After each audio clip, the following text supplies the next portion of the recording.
नमस्कार, ओम शांति। बहुत बहुत स्वागत और अभिनंदन आप सभी का आज की मुरली चर्चा में। जी। तो आज प्यारे शिव बाबा ने हम विशेष आत्माओं को हमारे अलौकिक जन्म की याद दिलाकर जैसे स्नेह और शक्ति से भरपूर कर दिया है, और इस संगम युग यानी इस विशेष परिवर्तन के समय पर अपने खास पाठ को गहराई से समझने की प्रेरणा दी है। हाँ बिल्कुल। बाप दादा शिव बाबा और ब्रह्मा बाबा का वो प्यारा संयुक्त रूप, उन्होंने चारों ओर के बच्चों को सम्मुख देख बहुत हर्षित होते हुए कहा कि हर बच्चे में कोई ना कोई विशेषता है जिसके आधार पर वे अपना अनोखा पाठ बजा रहे हैं। सही में सचमुच ये अलौकिक यानी रूहानी जन्मी हमें साधारण देहभान से उठाकर विशेष फरिश्ता स्वरूप बनाता है। हाँ, और बाबा का प्यार इसमें झलकता है। तो चलिए इसी गहरे विषय को थोड़ा और समझते हैं। बाप दादा समझाते हैं कि इसी अलौकिक जन्म, इस रूहानियत और मैं मास्टर सर्वशक्तिमान हूँ, इस नशे में रहना ही हमारी सर्व कमजोरियों को समाप्त करने की चाबी है। बिल्कुल। स्मृति हमें बाबा के कितने करीब और कितना शक्तिशाली महसूस कराती है। हाँ, और बाबा ने कमजोरियों को विदाई देने की एक बहुत सुंदर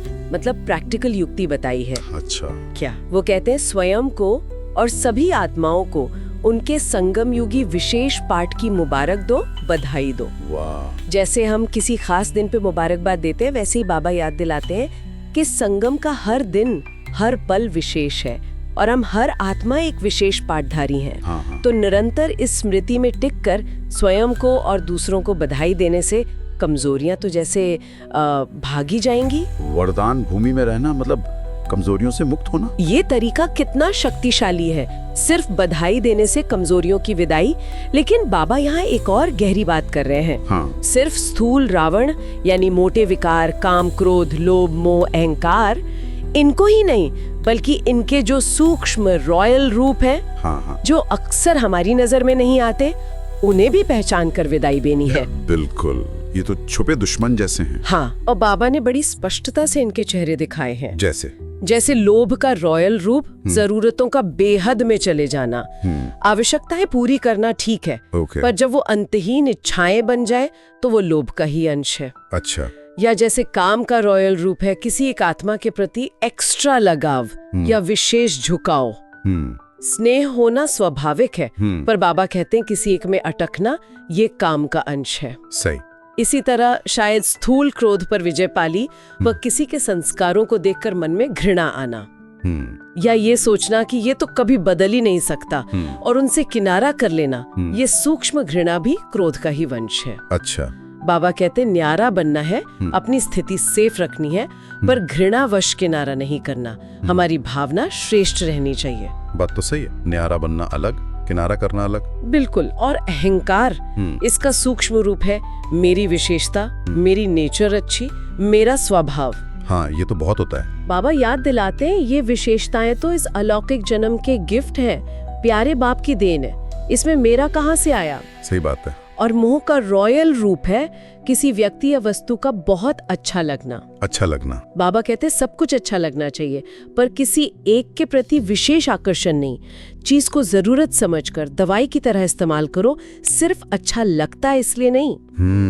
ये आकर्षण भी मोह का ही अंश है। तो इशारा बहुत साफ है, इन बारीक रूपों को पहचानना है और इन्हें विदाई देनी है। हाँ। और विदाई का तरीका फिर वही बधाई। बिल्कुल। यानी बाप ने जो विशेषताएं हमें दी हैं और जो हर आत्मा में हैं, उन्हें देखना है, उन्हें स्वीकार करना है, सही, न्यारे रहकर चीजों को इस्तेमाल करना है और बाप के प्यारे बनकर हर पल हर कर्म में मौज बनानी है, मर्यादा की लकीर के अंदर रहते हुए। हाँ, यही है बाबा के साथ सच्चा मनोरंजन। और सेवाधारियों के लिए भी कुछ कहा है बाबा ने। हाँ, उनके लिए भी यही गहरा संदेश है। सहजयोगी और कर्मयोगी के संस्कार पक्के करने हैं। सदा सी फादर फॉलो फादर करना है, क्योंकि फादर अचल अडोल है। अच्छा। किसी आत्मा की कमजोरी देखकर सी सिस्टर या सी ब्रदर में नहीं जाना है, अपनी स्थिति गिराने के बजाय बाप को फॉलो करना है। सही बात। मधुबन निवासियों को भी बाबा ने उनकी श्रेष्ठ तकदीर याद दिलाई।